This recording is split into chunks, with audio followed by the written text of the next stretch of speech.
नमस्कार, स्वागत है आप सभी का। आप देख रहे हैं लोकतंत्र और मैं हूं आपके साथ प्रीति। बिहार के सियासी रण में अब चौथे दौर के मतदान की बारी है। प्रशासन ने रविवार को 7 जिलों की 55 विधानसभा सीटों पर होने वाली वोटिंग की तैयारियों को अंतिम रूप देने में जुटा हुआ है, तो 5वें दौर के लिए भी प्रचार में तेजी है। इस बीच आरोप प्रत्यारोप का सिलसिला भी जारी है। चुनाव आयोग ने बीजेपी के 2 विवादित पोस्टरों के प्रकाशन पर रोक लगा दी है। बिहार चुनाव से जुड़ी ऐसी ही तमाम हलचलों के साथ साथ हम आपको दिखाएंगे सूबे के बुनियादी मुद्दे भी। और आइए शुरुआत करते हैं हेडलाइंस के साथ। बीजेपी के 2 पोस्टरों पर आयोग ने प्रतिबंध लगाया। चुनाव खत्म होने तक रहेगी रोक। महागठबंधन ने फैसले का किया स्वागत। अमित शाह का बयान, स्थानीय मुद्दों पर ही पार्टी लड़ रही है चुनाव, व्यक्तिगत प्रतिष्ठा का सवाल नहीं, जीत या हार। चौथे दौर की वोटिंग की तैयारियों में जुटा प्रशासन। 7 जिलों की 55 सीटों पर रविवार को मतदान। मैदान में 57 महिला उम्मीदवार।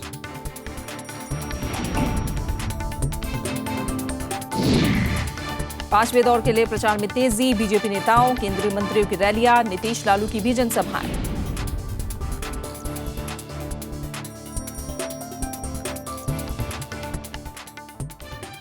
चुनाव आयोग ने बिहार में बीजेपी के 2 विवादित विज्ञापनों पर रोक लगा दी है। इन विज्ञापनों का प्रसारण ना हो, यह सुनिश्चित करने के लिए चुनाव आयोग ने राज्य निर्वाचन आयोग को निर्देश भी दिया है। चुनाव आयोग ने कहा है कि बिहार चुनाव के बाकी बचे 2 चरणों की चुनाव प्रक्रिया खत्म होने तक ये विज्ञापन प्रसारित नहीं होने चाहिए।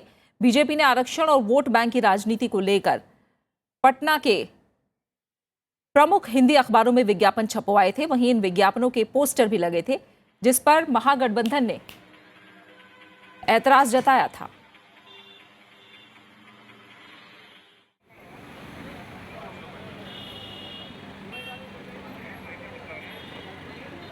उधर बीजेपी ने भी विवादित पोस्टरों पर प्रतिबंध लगाने के चुनाव आयोग के फैसले का महागठबंधन ने स्वागत किया है। महागठबंधन ने इसे बिहार की जनता की जीत बताया है।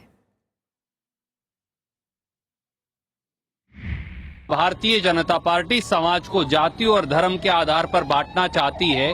क्या प्रधानमंत्री जी और माननीय अमित शाह जी अब देश और बिहार के 6.5 करोड़ लोगों से माफी मांगेंगे? कल ही हमने दरखास्त की थी इलेक्शन कमीशन से महागठबंधन की ओर से, और हमारा मानना है कि हम इसको बिहार के आवाम की जीत मानते हैं, तमाम गरीबों, दलित, पिछड़ों की जीत मानते हैं। और बिहार चुनाव में महागठबंधन और एनडीए नेता एक दूसरे की शिकायत लेकर चुनाव आयोग पहुंच गए हैं। महागठबंधन ने बीजेपी अध्यक्ष और प्रधानमंत्री के खिलाफ एफआईआर दर्ज करने की मांग की है। वहीं एनडीए ने महागठबंधन के नेताओं पर चुनाव को सांप्रदायिक रंग देने का इल्जाम लगाया है। बिहार में अब तक चली जुबानी जंग अब चुनाव आयोग तक पहुंच गई है। महागठबंधन के नेता शुक्रवार को चुनाव आयोग से मिले। उन्होंने बीजेपी अध्यक्ष अमित शाह और प्रधानमंत्री नरेंद्र मोदी की शिकायत की। महागठबंधन का आरोप है कि चुनावी रैलियों में प्रधानमंत्री अपनी जाति बताकर लोगों से वोट मांग रहे हैं। वहीं अमित शाह के बयानों को सांप्रदायिक सौहार्द बिगाड़ने वाला करार दिया गया। जो चुनाव की बाकी प्रक्रिया है वो शांतिपूर्वक तरीके से चल सके, अमित शाह की उपस्थिति वहां पर टेंशन क्रिएट कर रही है।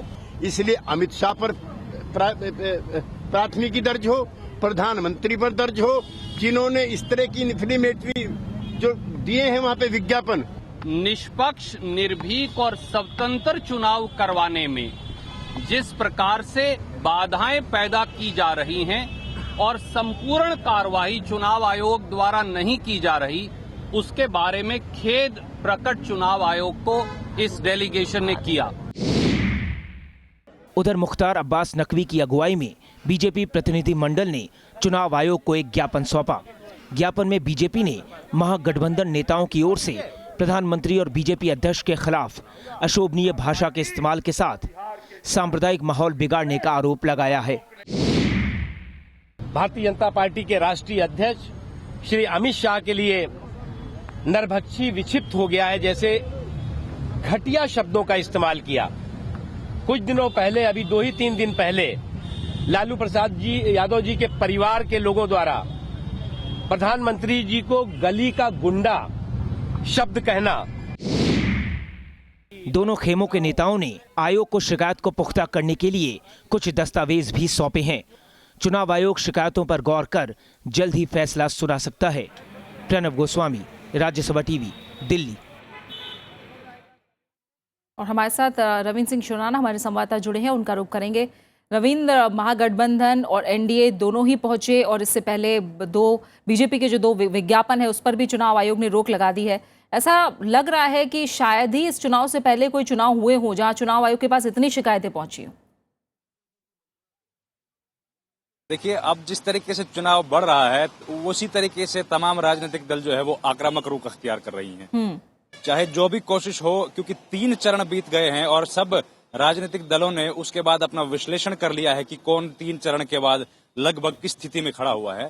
उसके हिसाब से सब लोग जो है अपना कोशिश कर रहे हैं आखिरी इन 2 दौर में जिनमें 112 सीटें हैं उनमें अधिक से अधिक मत प्राप्त करने की। उस लिहाज से हर कोशिश की जा रही है, चाहे वो कोई भी मुद्दा हो उसको उठाया जा रहा है और उसी तर्ज पर ये जो है माना जा रहा है कि जो महागठबंधन शिकायत करने पहुंचा है, क्योंकि यहाँ राजनीतिक तौर पर जिस तरीके से माना जाता है कि जो एक वोट बैंक है, अभी जो आखिरी दौर है जिसमें 5वां दौर है, उसमें जो इलाका पड़ता है उसमें अल्पसंख्यक समुदाय का थोड़ा सा हिस्सा ज्यादा है। उस वजह से उसको राजनीतिक पंडित मानते हैं कि वो जो है वो शायद एनडीए के मुखालफत में जाए और महागठबंधन के पक्ष में चला जाए। तो जो प्रधानमंत्री और अमित शाह का बयान आया है उसको महागठबंधन ने उन बहुसंख्यक समुदाय के वोटों को लामबंद करने की तर्ज पर देखते हुए शिकायत की है चुनाव आयोग को। चुनाव आयोग ने जो है उनके जो एडवर्टीजमेंट।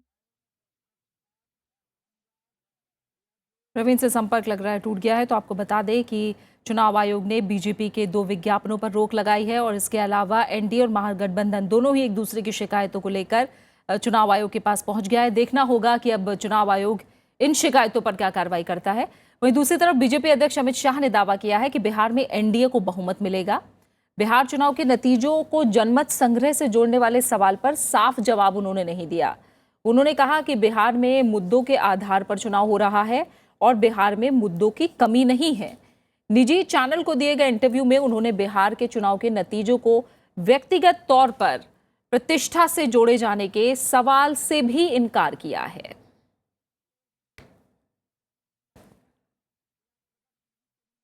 और इस समय हमारे साथ पटना से अनिर्बन गुहा रॉय जुड़े हैं जो कि सहायक संपादक हैं हिंदुस्तान टाइम्स के। उनसे हम बात करते हैं। गुहा साहब, अमित शाह के बयान को लेकर अगर मैं पहले आपकी राय समझना चाहूँ, एक तरफ तो दावा ये हो रहा है कि बिहार में उन्हें पूर्ण बहुमत मिल रहा है, दूसरी तरफ कहा जा रहा है कि उससे किसी तरह का जनमत संग्रह ना माना जाए और प्रतिष्ठा से ना जोड़ा जाए। विरोधाभासी बातों का आप मतलब किस तरह से निकालेंगे? देखिए, ये चुनाव जो है ये एक तरह से एक इंडिविजुअल सेंट्रिक लड़ाई हो गई है। एक तरफ प्रधानमंत्री नरेंद्र मोदी जी की प्रतिष्ठा को से जोड़ा जा रहा है, दूसरी तरफ लालू और नीतीश की प्रतिष्ठा से जोड़ा जा रहा है। वो लोग कह रहे हैं कि जिस तरह से भारतीय जनता पार्टी अपना कैंपेन चला रहे हैं वो एक बिहारियों के तरफ बिहारियों का इंसल्ट है। तो दोनों तरफ से एक इंडिविजुअल सेंट्रिक पॉलिटिक्स हो रही है और यही कारण है कि दोनों तरफ से विरोधाभासी बातें हो रही है। एक तरफ कहा जा रहा है कि मुद्दों के आधार पर चुनाव हो रही हैं, लेकिन कहीं ना कहीं जात या कौम की राजनीति बहुत तरह से हावी हो गई है इस चुनाव पर। हाँ जी। और हाँ। जी, अब चौथे दौर पर नजरें हैं। आप किस तरह का मुकाबला, किस तरह के समीकरण मान रहे हैं? क्योंकि हम जानते हैं ज्यादातर सीटें बीजेपी के पास थी, दूसरे नंबर पर आरजेडी रही। ऐसे में कितना कांटे का मुकाबला अब चौथे दौर में है और किस तरह का जोर लग रहा है सभी पार्टियों की तरफ से? देखिए, ये 55 सीटों में जो चुनाव हो रही हैं ये सीटें एक जमाने में राष्ट्रीय जनता दल की गढ़ माना जाती थी। हाँ। गढ़ मानी जाती थी। ये 90 के दशक से अगर आप 2005 की चुनाव का आकलन करें तो वो राजद की गढ़ मानी जाती थी, जहां पे कि MY equation, Muslim Yadav combination, जो लालू का एक बहुत बड़ा कॉम्बिनेशन हुआ था, सोशल इंजीनियरिंग था, वो वहां पे काम करती थी। लेकिन 2005 के बाद जब विकास और एनडीए ने भारतीय जनता पार्टी और जदयू की जो कॉम्बिनेशन आई, उन्होंने इस गढ़ को तोड़ दिया और वो इक्वेशन काम नहीं की। तो बीजेपी को वहां पे सही कहीं ना कहीं एक लाभ मिला जदयू के अलायंस के साथ। और 2005 और 2010 में विकास के मुद्दे के ऊपर अच्छी रोड, अच्छी सड़कें, लॉ एंड ऑर्डर, दोनों ये तीनों जो मेन मुद्दे थे, उनके आधार पर वोट हुई। कहीं ना कहीं एक सोशल इंजीनियरिंग भी काम कर रही थी। बिल्कुल। लेकिन इस बार के चुनाव में हम देखते हैं कि जब एक पॉलिटिकल रीअलाइनमेंट हुई है, राजद और जदयू दोनों एक साथ आ गए हैं। पुराने जनता परिवार को इन लोगों ने कोशिश की है फिर से जीवित करने की, तो उसमें बीजेपी को कहीं ना कहीं एक डर है कि हमारी सोशल इंजीनियरिंग कहीं ना कहीं फेल हो सकती है। इसीलिए काटेगा अब चौथे चरण के चुनाव के जी गुहा साहब, चौथे चरण के चुनाव के बाद हम लोग देखते हैं कि कहीं ना कहीं जाति बहुत हावी हो चुकी है इस चुनाव के ऊपर। देखना होगा कि क्या वही मायने सामने निकल कर आते हैं, जिस तरह के कयास लग रहे हैं, क्या नतीजों में भी वही सामने दिखाई देता है, ये देखना जाहिर तौर पर दिलचस्प होगा। बहुत बहुत शुक्रिया गुहा साहब, आप हमारे साथ जुड़े और आपने अपनी राय हमारे साथ बांटी, इसके लिए बहुत बहुत शुक्रिया। और फिलहाल यहाँ पर हम एक छोटे से ब्रेक के लिए रुकते हैं और ब्रेक के बाद आपको दिखाएंगे गोपालगंज में बिजली की किल्लत से परेशान लोग।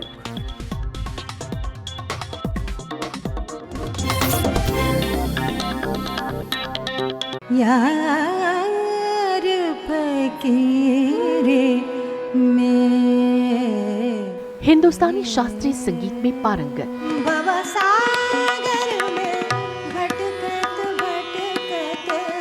कर्नाटक संगीत से भी है जिन्हें गहरा लगाव।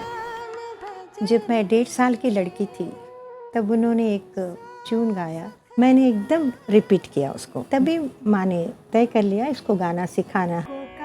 मिलिए शख्सियत में मशहूर मारूफ गायिका सुमित्रा गुहा से शनिवार रात 10:30 बजे और रविवार सुबह 11 बजे सिर्फ राज्यसभा टीवी पर। आजादी के बाद कैसे बदला परिवेश, कैसे बनी संसद, कैसे उठा देश। When the world sleeps, India will awake to life and freedom. कौन थे वो लोग जो दे गए हमको शानदार विरासत, लोकतंत्र की मजबूत इमारत। राज्यसभा टेलीविजन।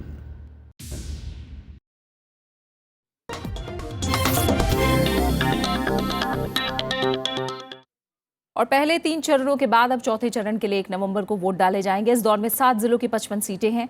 आइए एक नजर डालते हैं इस चरण में सीटों, प्रत्याशियों और वोटरों की क्या स्थिति है और चुनाव आयोग ने क्या तैयारियां की हैं।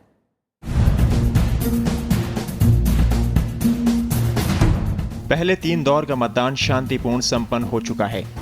अब सबकी नजरें चौथे दौर के चुनाव पर हैं। चौथे दौर में कुल 7 जिले हैं, जिनमें पश्चिमी चंपारण, पूर्वी चंपारण, शिवहर, सीतामढ़ी, मुजफ्फरपुर, गोपालगंज और सीवान शामिल हैं। इस दौर में 55 विधानसभा सीट हैं, जिनमें 7 अनुसूचित जाति के लिए आरक्षित हैं। चौथे दौर में पूर्वी चंपारण जिले में सबसे ज्यादा 12 सीटें हैं, मुजफ्फरपुर में 11, पश्चिमी चंपारण में 9, सीतामढ़ी और सीवान में 8-8, जबकि गोपालगंज में 6 और शिवहर में सबसे कम 1 विधानसभा सीट है।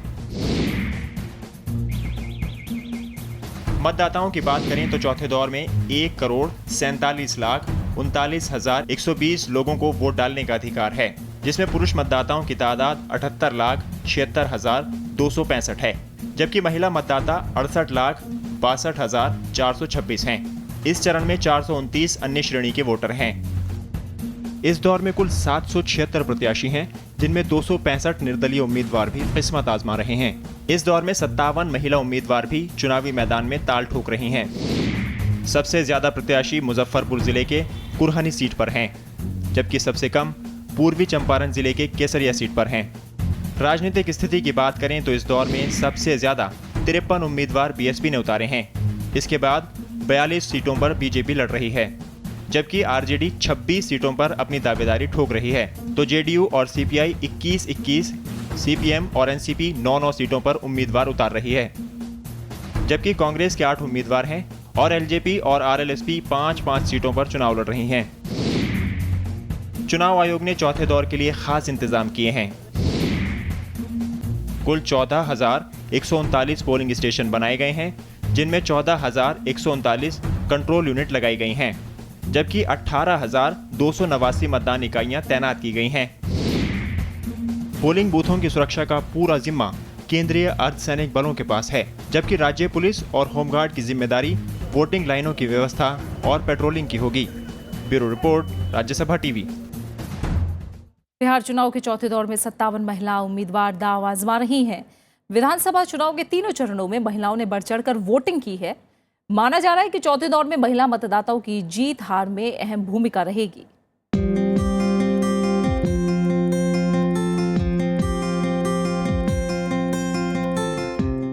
ये सियासी समर है बिहार का। विधानसभा चुनाव में अब तक 3 दौर की वोटिंग पूरी हो चुकी है। 12 अक्टूबर को पहले, 16 को दूसरे और 28 अक्टूबर को तीसरे चरण के मतदान में बड़ी तादाद में महिलाओं ने वोटिंग की। कई मतदान केंद्रों पर तो पुरुषों से ज्यादा महिलाएं वोटिंग के लिए पहुंची। महिलाओं ने बता दिया है कि इस बार चुनाव में जीत हार में उनकी अहम भूमिका रहेगी। रविवार को बिहार में 7 जिलों के 55 विधानसभा क्षेत्रों में चौथे दौर के लिए मतदान होना है।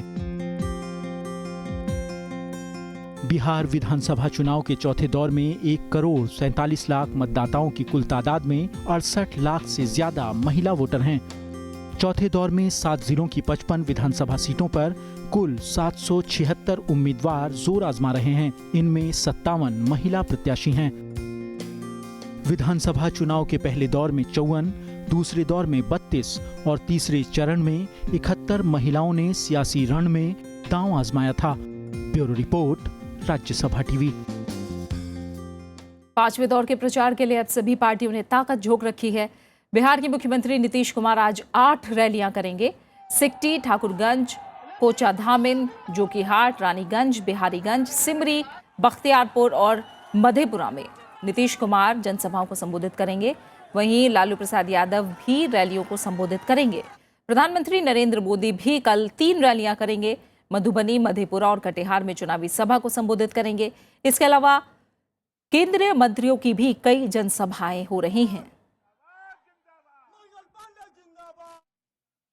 बिहार के मुख्यमंत्री नीतीश कुमार महागठबंधन के प्रचार में दिन रात एक कर रहे हैं।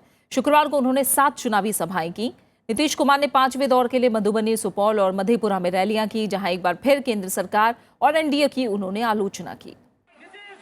बिहार में चुनाव के केवल 2 चरण बाकी हैं। ऐसे में हर दल जनता तक पहुंचने की पुरजोर कोशिश कर रहा है। नीतीश कुमार महागठबंधन की ओर से जन जन तक पहुंचकर अपनी बात रख रहे हैं। शुक्रवार को नीतीश कुमार मधुबनी के बिस्फी, बेनीपट्टी, बाबूबढ़ी और लोकाहा में थे।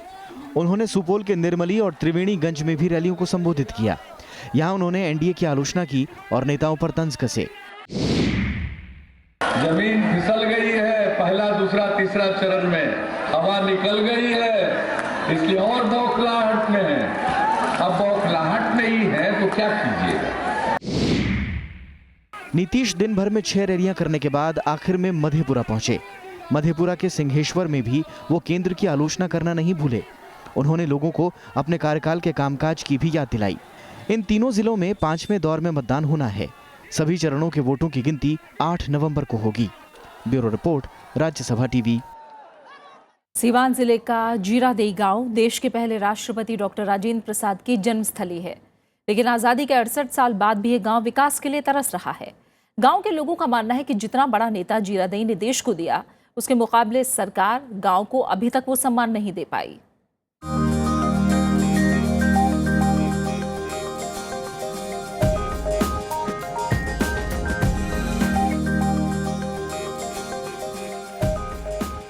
ये है देश के प्रथम राष्ट्रपति डॉक्टर राजेंद्र प्रसाद का पुश्तैनी घर। सीवान के जीरादेई गांव के इसी घर में उनका जन्म हुआ। राष्ट्रपति बनने के बाद भी वो इसी घर में रहा करते थे। अब बेहतर रखरखाव के लिए इसे भारतीय पुरातत्व विभाग को सौंप दिया गया है। गांव के लोग भी ये बताते हुए गर्व महसूस करते हैं कि वो जीरादेई के रहने वाले हैं। बहुत गौरव की बात है कि भारत के प्रथम राष्ट्रपति डॉक्टर राजेंद्र प्रसाद का जन्म स्थल पर मेरा भी जन्म हुआ है और मुझे खुशी होती है। महाराज के राजनेताओं को इनके आदर्शों और मूल्यों को आत्मसात नहीं करते, बड़ी दुख की बात है। लेकिन पहले राष्ट्रपति का जन्म स्थान होने के बावजूद ये गांव अब भी विकास से महरूम है। करीब 10,000 आबादी वाले इस गांव में सड़कें खस्ता हाल हैं तो बिजली, शिक्षा और स्वास्थ्य की हालत बेहद खराब है। लोगों का आरोप है कि केंद्र और राज्य सरकारों ने जीरादेई की उपेक्षा की है। यह राजेंद्र बाबू का इलाका आज भी, क्षमा करेंगे, अपनी मूलभूत सुविधाओं से वंचित है। जनप्रतिनिधियों और सरकारों की उपेक्षा के बावजूद गांव के लोग मायूस नहीं और उन्हें नई सरकार से बेहतरी की उम्मीद है। जितनी बड़ी महान विभूति को इस गांव ने पैदा किया, सरकारें इस गांव को उसके बदले में कुछ नहीं दे पाई। लेकिन इस बार इनको उम्मीद है कि जो नई सरकार आएगी वो शायद इनकी मूलभूत आवश्यकताएं को पूरी कर सके और इस गांव के खोए हुए गौरव को वापस दिला सके। गांव जीरादेई, जिला सीवान से कैमरामैन प्रेम के साथ रविंद्र सिंह शोराण, राज्यसभा टीवी। बिहार के गोपालगंज जिले में बिजली की किल्लत को लेकर लोगों में काफी गुस्सा है। इसकी बड़ी वजह गोपालगंज की चीनी मिलों में गन्ने की खोई से बिजली का उत्पादन नहीं होना है। चीनी मिलों का रवैया और सरकार की बेरुखी इस बार गोपालगंज में बड़ा चुनावी मुद्दा बनता दिख रहा है।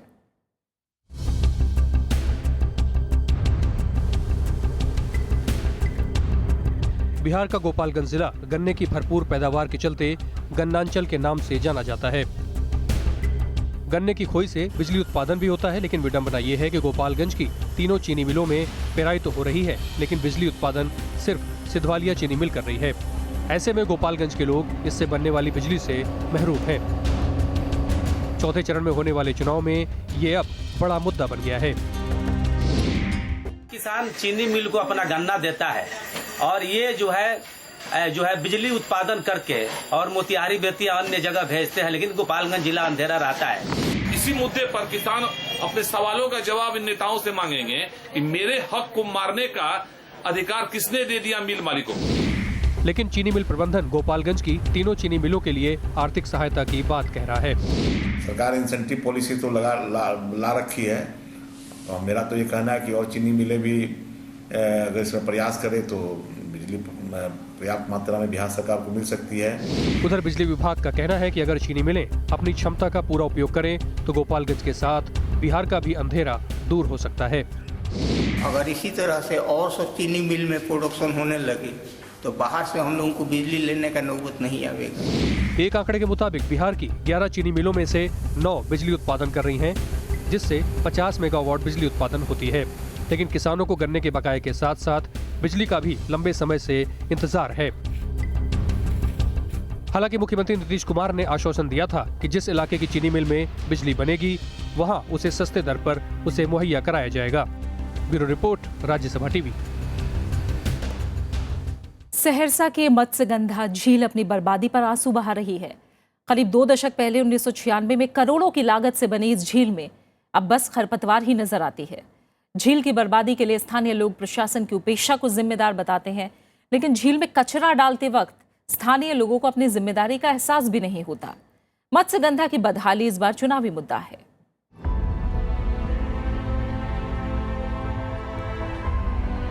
चारों ओर दूर तक फैले इस खरपतवार को देखकर शायद ही लगे कि यह सहरसा की मत्स्यगंधा झील है।